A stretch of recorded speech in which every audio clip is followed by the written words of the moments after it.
চলো বন্ধুরা, আজকে একটা ছোট্ট ব্লগ তোমাদের সাথে শেয়ার করি।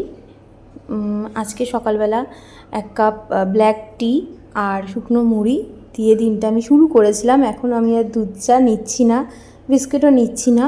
এখানে দেখো ভাতটা বসিয়ে দিয়েছি, খানিকক্ষণ বাদে আমি কিন্তু রান্না বসাবো। আজকে সেরকম একটা রান্না নেই, খুব সিম্পল রান্না করব।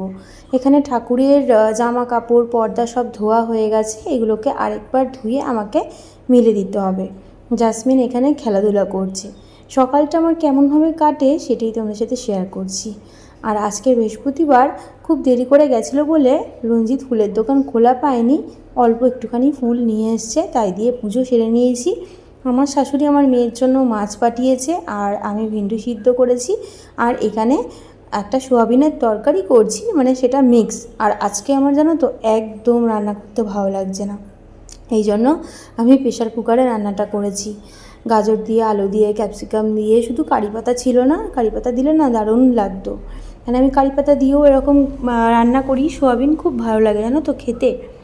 আর আজকে বৃহস্পতিবার হলে কি হবে, সেরকমভাবে আমি আজকে আমার কোনো কিছুতেই মন বসছে না, কেমন একটা যেন লাগছে। এই দেখো, গল্প করতে করতে তরকারিটা আমার হয়ে গেছে।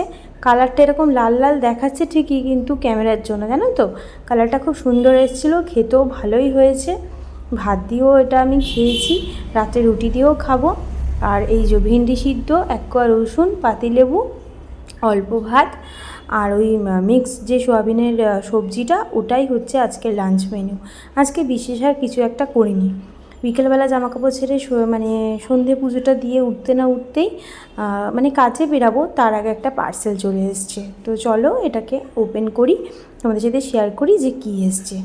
এত কিছু আমি পয়লা বৈশাখে ঘরের জন্য, তারপরে আমার সবার জন্য আমরা কেনাকাটি করলাম জামা কাপড়, এটা সেটা ঠাকুরের জন্যও কিনেছি জামা, কিন্তু রান্নাঘরের জন্য সেরকম কিছু কেনা হয়নি। হ্যাঁ, একটা কিনেছিলাম ওই গ্যাস সিলিন্ডারে, সেটা তো একভাবে থাকবে, সেটা তো আর ব্যবহার করব না, ব্যবহার করার মতন কিছু কিনিনি। এখন আমি যেই ডক্টরের আন্ডারে আছি, তিনি আমাকে মানে সাজেস্ট করেছেন খুব অল্প পরিমাণ আমাকে তেল খেতে হবে। তো আমার কি হয়েছে না হয়েছে আমি পরে তোমাদেরকে কোনো একটা ব্লগে আমি জানিয়ে দেবো। তো এই যে অয়েল ম্যানেজমেন্ট ব্যাপারটার জন্য আমি তো দেখেছো এই কাছের একটা বোতলে, সসের বোতলে আমি ফুটো করে নিয়ে ব্যবহার করতাম, কিন্তু অনেক সময় কী হয় বলো তো, ঠিক মতন ওটা দিয়ে পড়ে না বলে আমি মুটকিটা খুলে অনেকটা তেল হাতে পড়েই যায় কড়ায়।